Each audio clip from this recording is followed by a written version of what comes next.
April 14th, Cage Titans 38, Plymouth Memorial Hall. We got a great night of fights planned for you guys. We got a couple title fights, one of which is joining me right now. Welterweight title fight is on the line. Bobby Gastia has vacated the title. Two top contenders right in front of me. To my right, Trevor Gudde. To my left, Marty Navis. All right, guys, thanks for joining me today. So, first off, I'll just start off by addressing the elephant in the room. You guys fought before. Trevor, you came out victorious. Marty, you came up a little short in that fight. I'll start with you, Marty. What did you learn from that fight, and what kind of motivation are you going into this next one? Definitely motivated, to get a win back, it's always good. And, I think I was just like coming in forward just a little too much, being a little over aggressive when I didn't have to be, and I don't know, and then pretty much I just got to cut the cage off a little bit better. But definitely learned a lot in that fight, so. Absolutely. And Trevor, what'd you learn from that fight? That was a fun one. That was a fun fight. I was experimenting with a lot of stuff in that fight, seeing how my southpaw and everything went. Learned a lot. Yeah, that was a super fun one. I'm excited to do it again. Display a little bit more of my striking, a little bit more wrestling, stuff like that. I've never played on the ground in any of my MMA fights yet, just because I've been trying to focus on the stand-up. And now I just kind of want to do all of it. Yeah, see the full rounded fighter this time. It'll be fun. Very nice.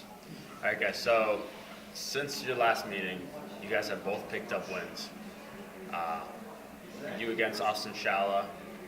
You had a win yourself. So you guys, I'm sure you've both seen each other's fights. So I'll start with you, Trevor. Based on Marty's last fight, what can you say about his performance? It was hard to see in the last one. It was so quick, and you got that guillotine pretty quickly. Guillotine looked mean. I don't want to insult John Ciampa's ground game because he's very, very good on the ground.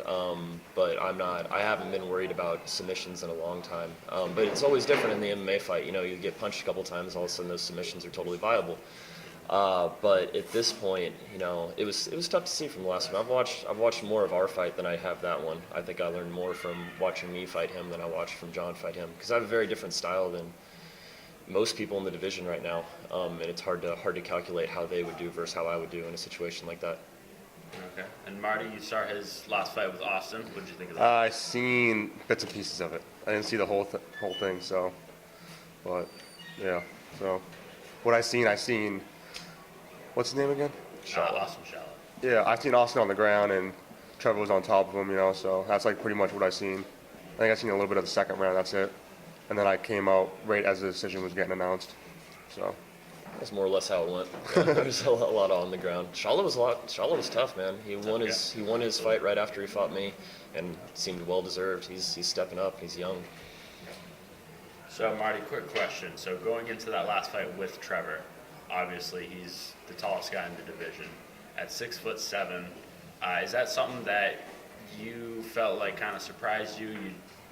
It almost looked like you had a hard time dealing with his reach. Yeah. He was a lot taller than I thought, a lot longer, so it was just hard for me to get in, where I wanted to be. And, I've been working a lot on that, taller guys and getting in close and definitely not staying at their range because, I'm out of range if I'm at his range, Now I'm not in my range, so definitely working on that. And just, he's a tall kid, man.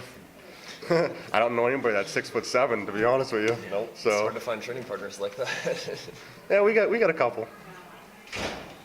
So Trevor, you being the tallest guy in the division, what kind of advantage do you use that advantage? Oh, absolutely. And I feel like I've been playing with it in my last couple fights. I didn't get to play as much against Austin Shala. Because I don't know, you caught me in the first when I was kind of just experimenting, messing around a little bit, and I just had to kind of grind through the rest of the fight, not really try as much stuff out and just kind of beat him. So that wasn't as fun of a fight as I thought. That, and everybody was telling me I was going to win going in, and then you win, and it's kind of like, not quite the same feeling. This one I'm excited about. I'm excited about the prospect of 5 rounds. That's going to be a blast. I'm excited to use what I've learned in these last few fights, what I figured out in my southpaw orthodox, takedowns, ground and pound, stuff like that. It's gonna be a fun one. Lots of rounds, lots of time. Marty's tough. It's not gonna go out quickly. It's gonna be a good one. Very nice. So guys, last question. What does the title mean for you guys? I'll start with you, Marty. It means a lot to me, like I haven't I've never really had many championships growing up, like playing sports or anything. So like when a title comes up, you know, I definitely want to hop on the opportunity and make what I can out of it, you know, and put everything into it. And I think this is huge, especially like I'm sure he's probably going to be going pro soon, and I'm going to be going pro soon. So, you know, it's going to be fun, you know. I'm definitely looking forward to it. Yeah, same question for you, Trevor. What does the title mean to you? For me, at this point, it's a really good opportunity to get to where I want to go. You know, I'm trying to get through this game quickly. I'm getting a little up there in age for the career path that I want. It's got to be kind of now or never. I'm not old yet by any stretch, but it's got to happen quickly. It's going to open up some sponsorship opportunities, and honestly, I'm kind of excited about the aspect of fighting Gastia someday. Whether after this, once I go pro, down the line, whenever I can, I think that's going to be a really fun fight. So this has got a lot of little implications on it. You know, it's not the end of the world one way or the other. I'm really just in there for the experience right now as an amateur. But what I could learn from a title fight like this is, you know, huge. Absolutely. So, guys, last thing, just some closing remarks. Trevor, you got anything you want to say to Marty? No, I'm excited, man. I hope you're training hard. Yep. I've gone harder for this training camp than I ever have before. So I'm excited to go in there and show you. Yep. Same thing for you, Marty. Anything you want to say to Trevor? No, just, you know, keep training. We're going to have some fun out there, and, you know, 5 rounds, and it's going to be a good one. Yep. Nice night. Very nice. Thank you, guys. Thank you. for joining me. Buddy. As I said before, April 14th, these guys will be battling for the title. Potential 5 rounds. Be there. Don't miss it. Thanks, guys.